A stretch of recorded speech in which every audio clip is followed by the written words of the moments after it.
شركة سامسونج السنة دي قررت كده بلا منازع ان هي تحط على شركة ابل السنة دي زي ما حطت على شركة ابل السنة اللي فاتت. ايه اللي حصل او ايه اللي بيحصل يا معلم؟ ده اللي انت هتعرفه في الفيديو ده، فيلا ندخل الفيديو عشان ما اطولش عليك. تعالى.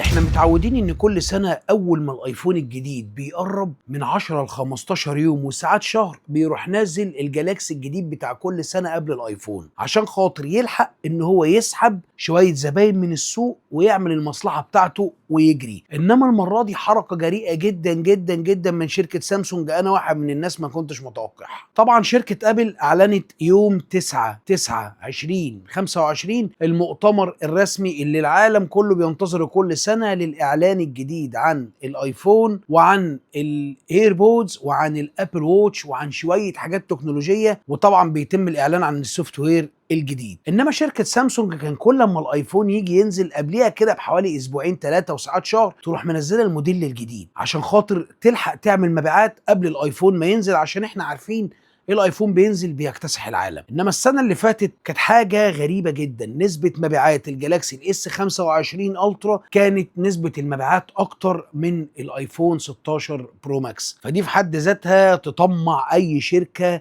سواء قد كده او شركه عملاقه زي شركه سامسونج. فليه ما نلعبش اللعبه دي بشكل اجرأ شويه السنه دي مع ابل؟ وده بالظبط اللي عملته شركه سامسونج. شركه سامسونج اول ما ابل اعلنت المؤتمر الجديد 9/9/2025 للاعلان على الايفون الجديد، شركه سامسونج اعلنت يا صديقي على المؤتمر الخاص بالجالاكسي الاس 26 الالترا والفئه بتاعته كلها يوم 4/9/2025، يعني قبل مؤتمر ابل ب5 ايام. هي شركه سامسونج عملت ليه كده، مع ان انا شايف ان 5 ايام مش كفايه ان انت تبيعي، او 5 ايام مش كفايه ان انت تصيطي الموبايل بتاعك؟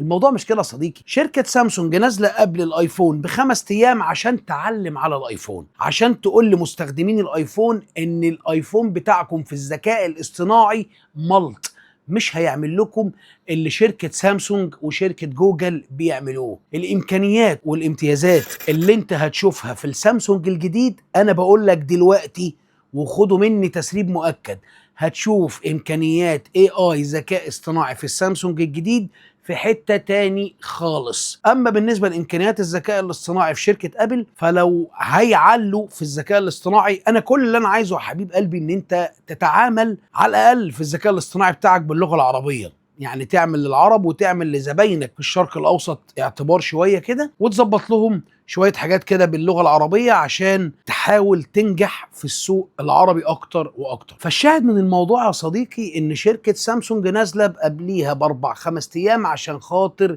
تعلم وتجلد شركة أبل.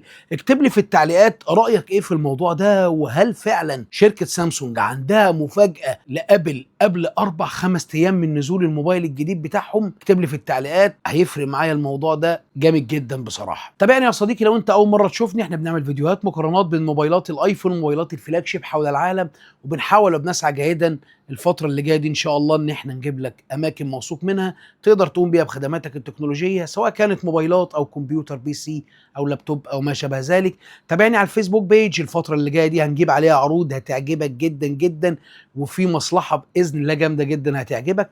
أي استفسار بالمبيعات وحركة السوق والأسعار رايحة فين وجاية منين هتلاقيها على موبايل تيربو. تابع البيج دي برضه هتفيدك. حابب تشوف فيديوهاتي منسقة تحت بعضيها بعناوينها هتلاقيها على اليوتيوب تشانل أحمد تيربو. أتمنى إن أنت تشترك في القناة وتفعل زر الجرس عشان يجيلك كل جديد إن شاء الله. مستني رسائلك على الانستجرام، اعذرني لو بطول في الرد عليك، ضغط رسائل مش أكتر والله.